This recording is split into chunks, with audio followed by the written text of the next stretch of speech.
इसी से रिलेटेड एक कंसेप्ट है हमारे पास अलजेब्रिक मल्टीप्लिसिटी और दूसरा है ज्योमेट्रिक मल्टीप्लिसिटी। अब हम देखते हैं कि ये क्या है, लेकिन इसके लिए हमें क्या होता है, मतलब लैम्डा की जो वैल्यूज हैं, लैम्डा क्या था हमारे पास, आइगन वैल्यू थी। तो ये जो अलजेब्रिक मल्टीप्लिसिटी है या ज्योमेट्रिक मल्टीप्लिसिटी है, तो ये लैम्डा यानी कि आइगन वैल्यू के कॉरेस्पॉन्डिंग ही होती है। अभी जब हमने देखा था कि पहले लैम्डा किसके इक्वल आया था, ये पिछली एग्जांपल को हम रेफर कर रहे हैं, उसी के थ्रू देख रहे हैं कि कैसे अलजेब्रिक और ज्योमेट्रिक मल्टीप्लिसिटी होती है। जब लैम्डा इज इक्वल टू -3 था तो उसकी अलजेब्रिक मल्टीप्लिसिटी क्या निकलेगी, तो हम यूं डिनोट करते होते हैं, कैपिटल एम लैम्डा से हम अरिथमेटिक अलजेब्रिक मल्टीप्लिसिटी को डिनोट करते होते हैं। ये शॉर्ट फॉर्म है अलजेब्रिक मल्टीप्लिसिटी की, एम लैम्डा, यानी कि एम लैम्डा की जगह उसकी वैल्यू जो कि -3 थी उस केस में, मतलब जब -3 को ले रहे हैं।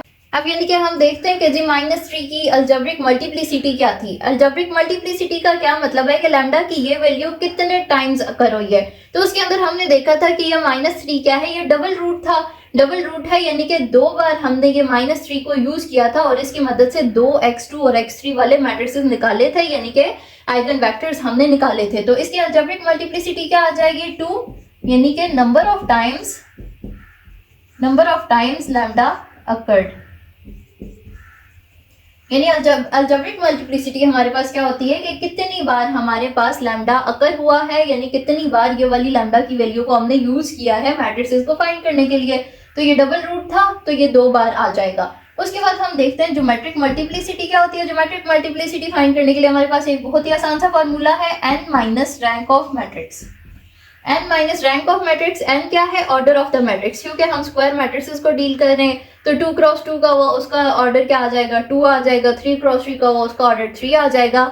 Minus rank of the matrix, rank क्या होता है कि उसके अंदर कितनी नॉन जीरो रोज हैं। अब -3 के लिए जब हमने उसको रो एशेलन फॉर्म में कन्वर्ट किया था तो हमारे पास नॉन जीरो तो एक ही रो थी, तो यानी कि ये क्या आ जाएगा, इसका ऑर्डर क्या था, 3 था। Minus rank of the matrix, non zero रोज कितनी थी, एक ही थी, तो ये 3 - 1 इज इक्वल टू 2। तो इस केस में हमारे पास ये जो ज्योमेट्रिक मल्टीप्लिसिटी थी, अब ज्योमेट्रिक मल्टीप्लिसिटी को स्मॉल m लैम्डा से रिप्रेजेंट करते हैं, ये भी 2 के इक्वल आ गई, यानी कि m capital lambda is equal to m small lambda. अब हमारे पास क्या होता है कि ये जो अलजेब्रिक मल्टीप्लिसिटी है और ज्योमेट्रिक मल्टीप्लिसिटी है, तो ज्योमेट्रिक मल्टीप्लिसिटी जो है वो या तो अलजेब्रिक मल्टीप्लिसिटी के इक्वल हो सकती है या उससे कम हो सकती है, लेकिन उससे ज्यादा नहीं हो सकती। उसके बाद हम देखते हैं कि जी defect of lambda. Defect of lambda क्या होता है, डिफेक्ट वैसे नाम से भी जाहिर है हमारे पास कि डिफेक्ट ऑफ लैम्डा क्या होगा, डिफेक्ट यानी कि डेफिशिएंसी ऑफ लैम्डा, डेफिशिएंसी यानी कि कितना चेंज है उसके अंदर इन दोनों की वैल्यूज में। तो वो हम देखते हैं डेल लैम्डा, यानी कि del lambda is equal to m capital lambda minus m lambda, यानी कि जो अलजेब्रिक मल्टीप्लिसिटी और ज्योमेट्रिक मल्टीप्लिसिटी का जो डिफरेंस होता है उसको हम कहते हैं defect of lambda. Defect of lambda क्या होता है हमारे पास, अलजेब्रिक मल्टीप्लिसिटी और ज्योमेट्रिक मल्टीप्लिसिटी के डिफरेंस को हम क्या कहते हैं, हम मतलब डिफेक्ट ऑफ लैम्डा कहते हैं। तो आज के लिए इतना ही था, ये सारे कंसेप्ट से आप लोगों को अगर समझ आई है तो बहुत ही अच्छी बात है।